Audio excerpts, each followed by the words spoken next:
I knew coming in that there was a talented squad there. Once we sort of started pre-season and started the pre-season games and the early rounds of the FFA Cup, you could see that the team was gelling really well together, not only on the pitch but off the pitch as well. Ninkovic! Oh, that's a great goal! Western Sydney versus Sydney is a huge game, no matter what the occasion, but first game of the year, huge crowd, and to go out and win 4-0 really, gave us a big shot in the arm, a big boost of confidence first game of the season, and really gave us that belief to sort of push on, and I think we went the next sort of 4 or 5 games in a row with a win, I think, and a few without conceding a goal. So that really did give us a lot of confidence going forward, and there's nothing like a great derby win to start the season. It could get worse for the Wanderers here.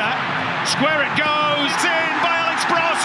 They've got 4, Sydney FC. I've never been a part of a team that's conceded that little goals. I mean, 12 conceded, but only 3 at home. So, 3 goals conceded at home in a home and away season is unbelievable. And it's, as a defender, it's a great record to look back on, because obviously we pride ourselves on clean sheets, and I think we got the record for clean sheets that year as well, which was fantastic.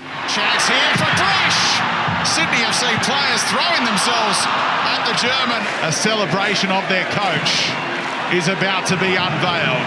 Graham Arnold, the coach of the year. First and foremost, Arnie he's a fantastic coach. I'd had him before with the Central Coast Mariners. He's that sort of coach that it's quite rare to see that they're both very good on the tactical side of the game, but also the man management side of the game. He was a huge reason why we were so successful. And you mentioned characters in the dressing room. We had some, we had Broski, fantastic leader, led from the front. Bobo had a fantastic season that year. Holosko, fantastic year. Brendan O'Neill and Joshy in the middle would just win everything and really screen the back four so brilliantly. And then, we had Ryan Grant and Zulz at the back as well, and obviously Vuka, who had a huge season. So, we had a lot of, I suppose you could say, leaders on the pitch, which is fantastic, but it was also a really humble group, and a group that would just, before anything, want to work for each other and leave everything on the pitch for the bloke next to him. And I think that's what made us so successful. Chance! Goal! And the celebrations can kick off here at Allianz Stadium. Job done. You look at Perth last year, they had a phenomenal year, and I think they ended up with 60. So that, that's still 2 wins away from reaching 66. Cut back for Carney!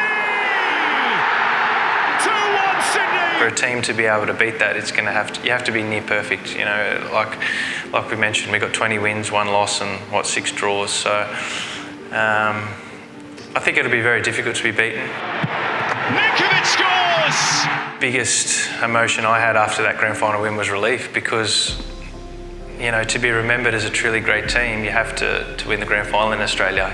You can win the league by 17 points, or how much I think we won it by that year, and if you lose the next week in the minor semi-final, or lose the week after in the grand final, it sort of tarnishes that a little bit, which is unfortunate, but it's just the way it is in Australia. And so to be able to finish it off with that win, especially at home at Allianz, and the way we did it in a penalty shootout, just added to the occasion, I suppose. And as I said, to be able to just finish it off nicely with the win was really the icing on the cake, I think. Dreams have come true in sky blue. It's what the group deserved to get that double and celebrate the season as being such a success.